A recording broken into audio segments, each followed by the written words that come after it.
A reading from the book of the prophet Ezekiel. Thus says the Lord God, I myself will look after and tend my sheep, as a shepherd tends his flock, when he finds himself among his scattered sheep. So will I tend my sheep. I will rescue them from every place where they were scattered, when it was cloudy and dark.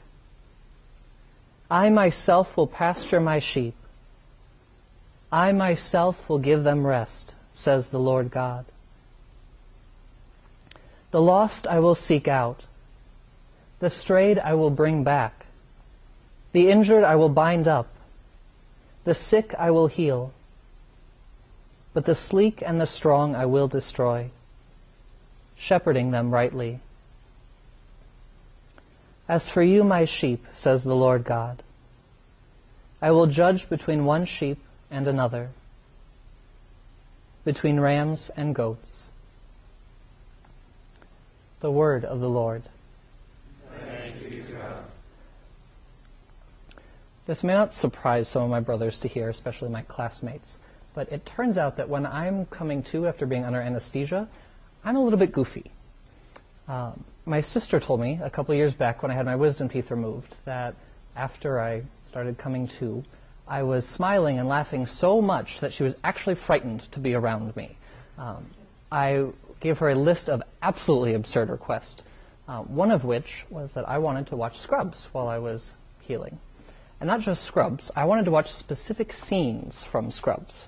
I wanted to, at one point, see the scene from Season 2, Episode 9, when J.D. and David Copperfield are in a bar together. It's like a 15-second clip. So I made her find that DVD, put it in, watch that clip, and then switch to another one.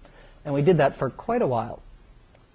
I don't know if I'm terrified or impressed that while I'm under drugs, I can still know exactly where specific things are in Scrubs. That's a little bit horrifying to me. But what I was impressed by is my sister's patience.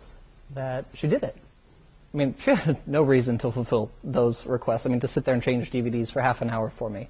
But she did. And I only know of it because my family's told me about it. I don't have any memories of this. I don't have any recollection.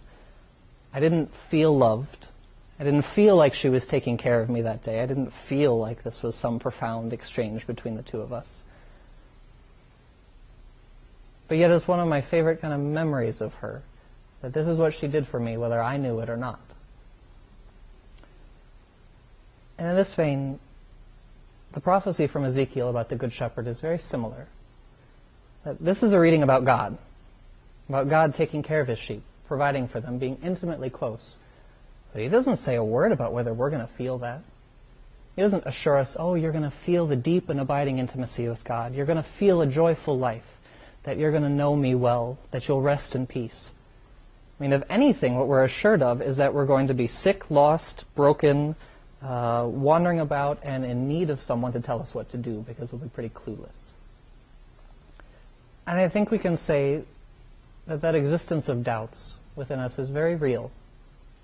There's a lot of things that we don't know. You know, we talked about last week that maybe the Dominicans are the perfect place for us, but I don't feel that every day.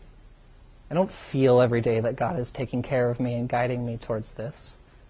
You know, sometimes those doubts go even past that. You know, we've taken solemn vows at some point, and you say, I don't feel like I'm doing the ministry that I'm called to do. I don't feel like I have any idea what's going on some days.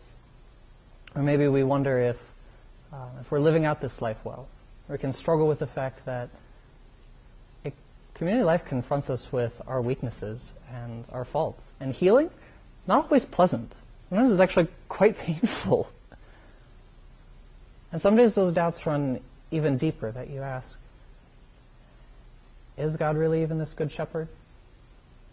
God, are you actually taking care of me? Because I don't feel it today.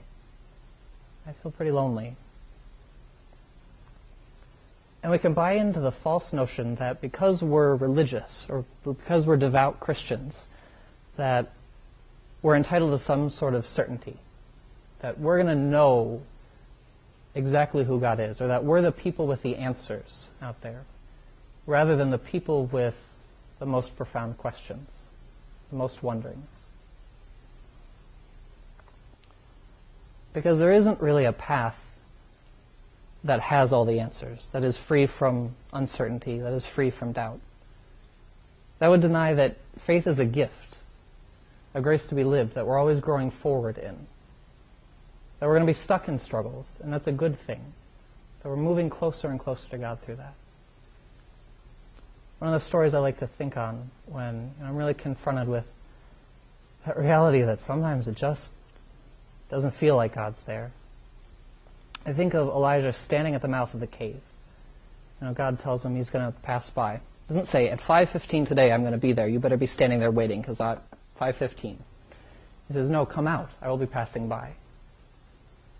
So I like to wonder, did Elijah stand there for a few seconds? For a few minutes? For hours? For days?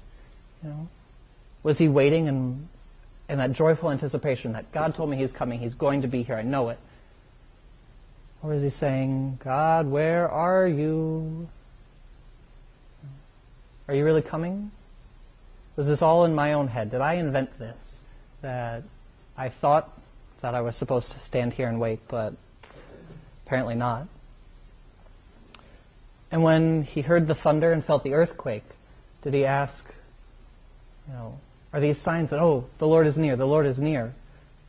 Did he say, okay, still not you. Still waiting, this is still not you. But the point of the story is that God did come. In that gentle whisper, God did come.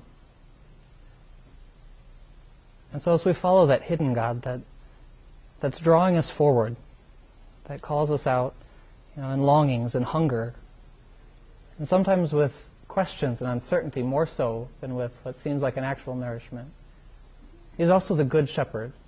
He's both hidden and truly present. That this is the God who himself will pasture his sheep, who will seek the lost, who will bring back the strays, who will bind up the sick. He does take care of us, whether we feel it or not, whether we know it or not. And it's with that conviction of faith, that absolute conviction, that we can say, I do believe. That we can move forward when we're called out, whether it's in peaceful times, whether it's in the joys and the blisses of religious life, because those are there, or whether it's in the midst of stormy seas, that because the Good Shepherd has called us to step out of the boat, to walk out onto the water, we know that that is in fact the surest ground of all.